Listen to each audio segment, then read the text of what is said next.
All right, today we are diving deep into the spectacular collapse of a partnership between two absolute retail titans. We're talking about a deal that was supposed to completely redefine luxury shopping, but instead, it's just ignited this furious high-stakes court battle between Amazon and SAKS. So let's get into it and find out how this whole thing went so wrong so incredibly fast.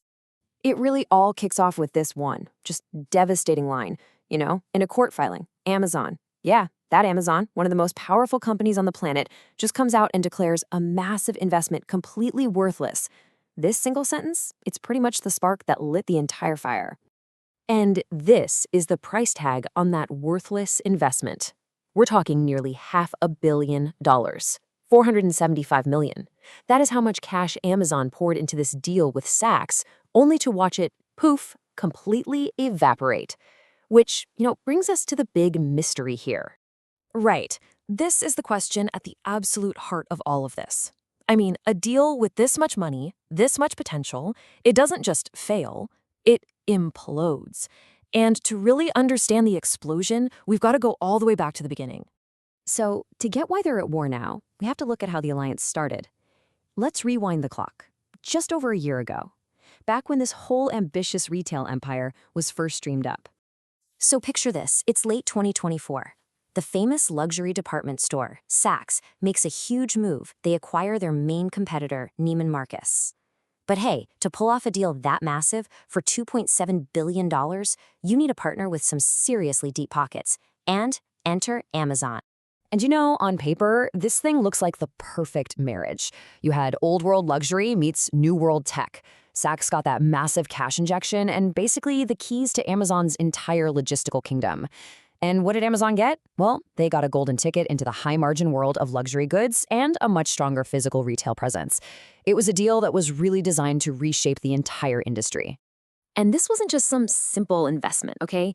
The two companies were deeply integrated. SAKS created its own special SAKS at Amazon online store. And here's the crucial part. They guaranteed Amazon a minimum of $900 million in referral fees over the next 8 years. So yeah, this was a long-term, super intertwined business relationship. So if the blueprint were so perfect, why did the whole building just collapse? Well, according to Amazon, the cracks in the foundation started to show almost immediately. And this is right at the heart of Amazon's accusation, pulled straight from the court documents. They claim SAKS didn't just spend the money. They burned through it. They basically incinerated hundreds of millions of dollars in less than a single year. And Amazon gets really specific with their allegations. They paint this picture of a company just in total free fall. They're saying SAKS was constantly missing its budgets, leaving its own partners with hundreds of millions in unpaid invoices, just racking up these huge debts. And the result? Well, it was kind of inevitable. By January 2026, only 14 months after the deal was signed, SAKS was forced to file for Chapter 11 bankruptcy. And that bankruptcy filing, well, that's what brings us right up to today. It shifts this whole conflict from the corporate boardroom and throws it smack dab in the middle of a courtroom.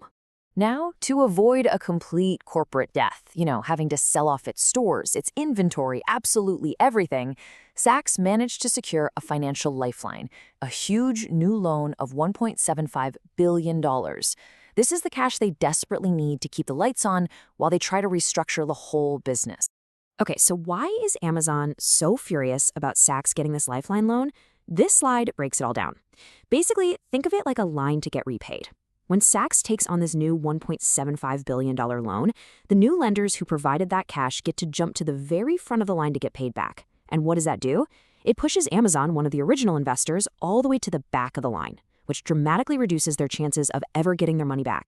Hey, just so we're all on the same page here, Chapter 11 bankruptcy is a reorganization.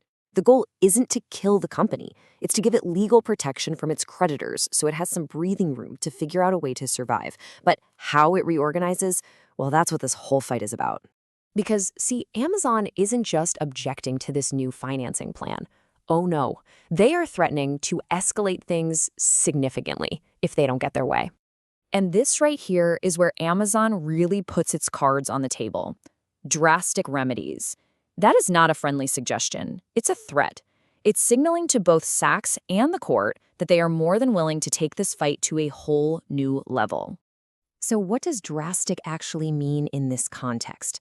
Well, for one, it could mean demanding a full-blown forensic audit, where investigators would literally tear through SAKS's finances to find out exactly where all that money went. Or they could go for the nuclear option, asking the court to appoint a trustee, which would effectively fire the current management and seize control of the entire company. Now, it's really worth pointing out that this SAKS deal isn't just happening in a vacuum.